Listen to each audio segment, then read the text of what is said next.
Hey, pop that Classroom Concert Series tape in, man. Yo, what's up, world? It's your boy, Professor Pete, man.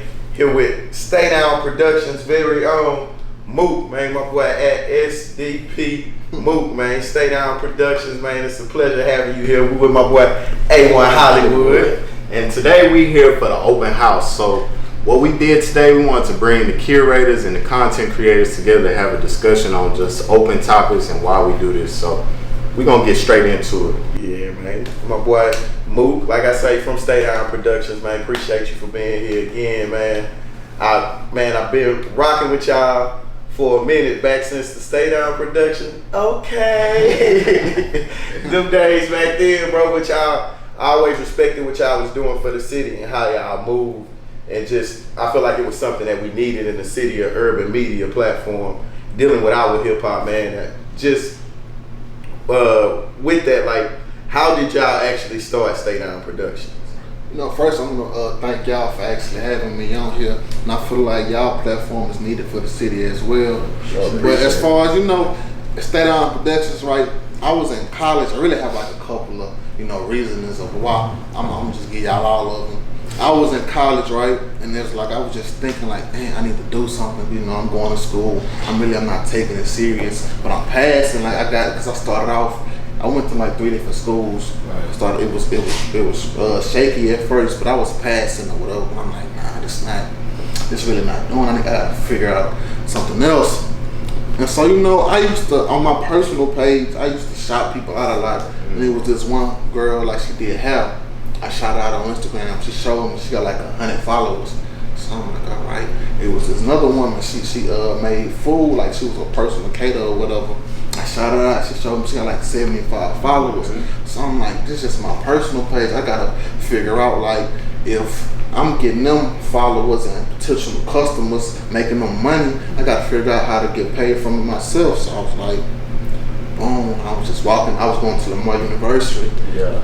I'm on the way down there. I'm like, just click, like, and I just created it. I'm on my phone. I just created StayDown. At first, I was gonna call it StayDown Promotions, but I didn't really like that, so I just went to StayDown Productions. Yeah. And then that's just how it came. Yeah, okay. That's real, man. You got on the real social media grind. That's how all social media grinds had to start out, shout for shout out and stuff like that. But we noticed that y'all came in kind of doing interviews and stuff like that, but as of recently, y'all kind of moved away from the interviews. Is there a reason for that? I wouldn't say we moved away because like 2 weeks ago, I'm not sure if y'all familiar with them, but it's like a group out of Fort Worth called 8 Gang. We interviewed them, and that was like 2 weeks ago. Okay. And like probably a month prior to that, it's 2 artists from Houston named GGO, Kurt, and Hunchy Bookie. I interviewed them myself as well. See, when we first started, it's like we were just putting them on interview.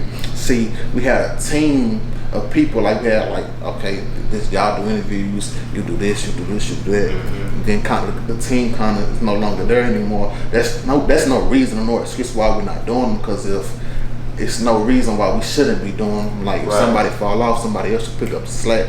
So there's no reason, no excuse. Me personally, more people feel like I should do them myself because more people connect with me. Yeah. But me personally, I don't know. Like it's just a little personal reason I have with myself. Like I don't like my voice, and I'm kind of at times like if I don't really know you, I can be antisocial. Right. And I don't want to put out no bad interview. Yeah, I feel that. That's what it come down to, the vibe. What you got. Yeah, that's exactly what it is, and I just been practicing because at home, like on my own time, all I do like is watch interviews. I be on YouTube, I watch interviews. Like if you somebody in the city or like do interviews anywhere, like I'm subscribed to your channel and I watch all your interviews no matter who you are, because that's just what I like to do. Do you with doing the interviews and being hip hop in the city, like do you see yourself, y'all see yourself as actual media?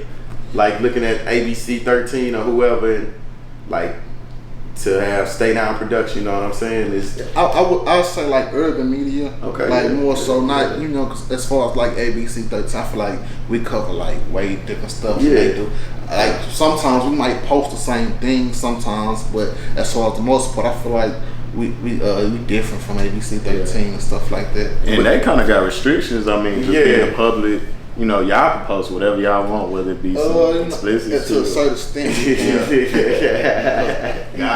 We learned our lesson like early, because before the 2.0 we had a page, the StayDown Productions, and that page got deleted for posting, like thinking we can post whatever we want to post. Right.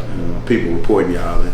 It was something stupid, something that we shouldn't have done at all. Like, but, I mean, we got a lot of followers from it. Yeah. Was it hard to build it back up?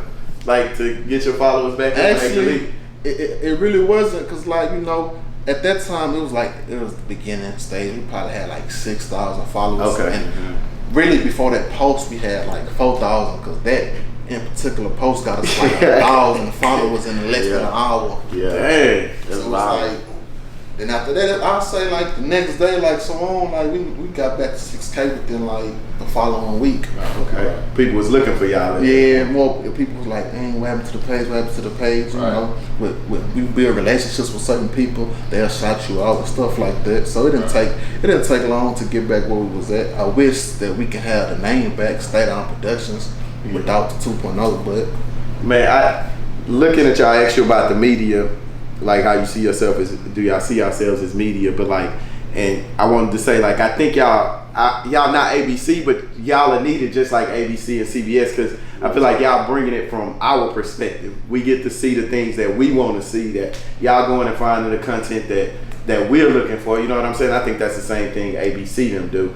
And like with that saying, just as far as black people and media relations, because it's a lot of always been like a lot of rhetoric about how the media portrays black people. Like now with the George Floyd stuff going on, I feel like it's totally different the way they portraying black people. But like with y'all, how did you think black people portrayed the media before you got into it? Like and actually started. I actually agree with you. Like we are media, but I feel like honestly, I feel like just in society, it's hard to be a black man. It's hard to be a black woman. Just being black, and just in particular, it's hard, because people are always gonna portray us a certain image. So, it's our job, StayDown Productions and other media platforms that's owned by a black person to show our side of the story. And that's another reason why we made StayDown Productions, because it's like in Houston, it's so much talent, so many different people, but there's nobody actually reporting on them. They only report on when something bad happened. They don't show the good side of it. So that's kind of where we come in at. Yeah, that's kind of why we exist ourselves. We kind of set out to, bring together the Houston community. But why we having this is because sometimes the message get lost, and I guess who's producing or who's bringing it, even, and the people who are creating it, like you, like us, might not get as much respect or light shed on us. But that's why we felt like this was necessary, because your platform, the content, is hella necessary. And again, like I say, I feel like more people should be actually tapped in with y'all, because what y'all doing for the city is needed. Like, then it's not to say it's needed, it's not needed, but it's unique. Like more so it's needed, it's unique. Like when I came to y'all, I'm not sure if that was the first one, but the first one that I came to, like that was different. I never been to nothing like that in Houston. I never saw nothing like that in Houston. So I like that. Even with this, like it make me like this is in Houston. Like something like this makes it seem like somebody in New York, like somebody that's more so like in tune with stuff would do it. Like nobody in Houston would have a setup like this. We riding a trade with it. But to your point about Houston, we see you posting a lot about a lot of things about artists out the city and bringing Houston together. Is that kind of one of your objectives, to bring the community together? Yeah, that was like I'm kind of like getting away from that, but where you at? Because it's like it's so much like so many people would depend on you. Like, but starting it, the whole thing was I just want to show the world, like Houston, like however y'all feel like New York have, Atlanta have, we have it right here in Houston. But it's like it's hard trying to do stuff for people when they're not trying to do it for themselves. So it's like people, it take a toll on you. Like I'm only one person. And it's like so many people like that just depend on me to do this and do that, and I don't shy away from it, because I'm gonna take all of it. I signed up for it, so I gotta do it. But it comes like it be other stuff along that people don't see, and it's kind of like it be too much at times. I feel that. Like like say people will get mad at you for not posting on one time after you posted them 10 times already, and just be stuff like that. Like, you know, back in the day, like, you used to be like, can I curse? Yeah. Used to be like a hoe ass nigga for doing hoe ass shit. Right. Now, if I don't post nobody on Instagram, I'm a hoe ass nigga. I'm just like, man, I bought your album on iTunes. Yeah. I forgot to post you, my bad. I just seen them comments, bro, and y'all like dudes like, man, y'all ain't posted mine. We done draw y'all ain't. I'm like, man, like, and you be real. I always see Mook go come and comment and be like, hey, bro, like, what's like? He go straight to it and handle it. But like, how do you feel about like people? Like, basically, how do you separate Mook from StayDown Productions and like from even what y'all posted on that? Because I feel like you might not agree with everything that y'all post, but how do you separate the two? See, like, I don't like it. Be things that people might post and I might not agree with it, but I feel like that's what make it better, you know, because it's not one like. I might not like this, but we don't have just 10 followers. We have like 60,000 followers. But so somebody else out of those followers might like that, but I don't like it, so it would never get posted. But by them posting it, they basically catering to another crowd that we have. Yeah. So I feel like, say instance like Tekashi 6ix9ine. Like I feel like we shouldn't be posting him, right? And people don't like it, but it's another side of the world that do like it. That's true. And so it's like, you know, it'd be kind of weird. People be fickle, bro. Like, so you never gonna please everybody. And that's what I'm learning. Like, no matter what you do, like just do as you please, because somebody gonna be upset no matter what you do. Yep. So y'all boys doing album? Yes, sir. With the you know what y'all name? You know what y'all name? It's no name right now. Just really just working on it. No name. It's not even an official date. Right. We don't even have like album cover or anything. Just working. But what made you venture into that more so coming from a media content background? See, me personally, like, I love music. Like, I just love music. That's all I do is listen to music. I go to sleep listening to it. I wake up listening to it. I'm surprised I don't have my AirPods in my ear right now. Cause that's all I do is listen to music. So it's like, in a city, it's like I see rappers like, you so talented, but you just don't know how talented you are. You sleeping on yourself. So let me put it together myself. Right. And show the world.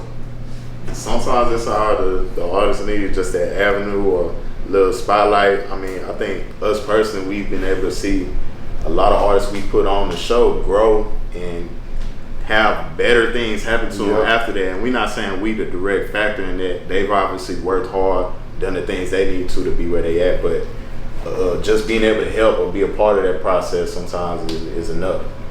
Y'all doing views, like doing pretty good views on y'all videos. Y'all done dropped already for the album. I know y'all got 1020 on. You put us on 1020, man. He 1020 did the show. 1020. I think that boy's so talented, man. Yeah, he is. And I don't think, like, I seen him in the studio with my eyes. He didn't write nothing down.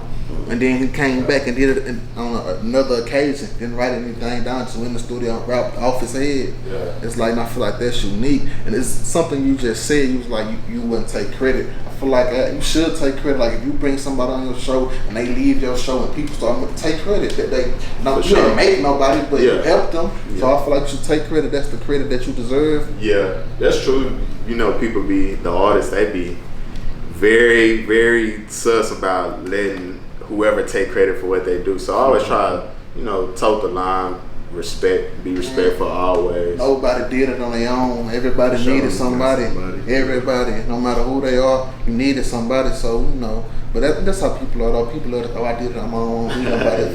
For sure. Is the SDP album, is it going to be more so personal favorites and what you done did, your due diligence on, or is it going to be like hottest in the Houston streets type of compilation? I want to say, like, of course I'm gonna get like some of my favorite artists, because it's some people on there already that wouldn't be my personal favorite artists, but there's some people on. I try, like, really, if you working, like, I don't want nobody to get on the album if you don't have no video. I just want, like, if you working, I just want to give you some help, the help that I feel like that I can give you. For sure. Hey, pop that Classroom Concert Series tape in, man.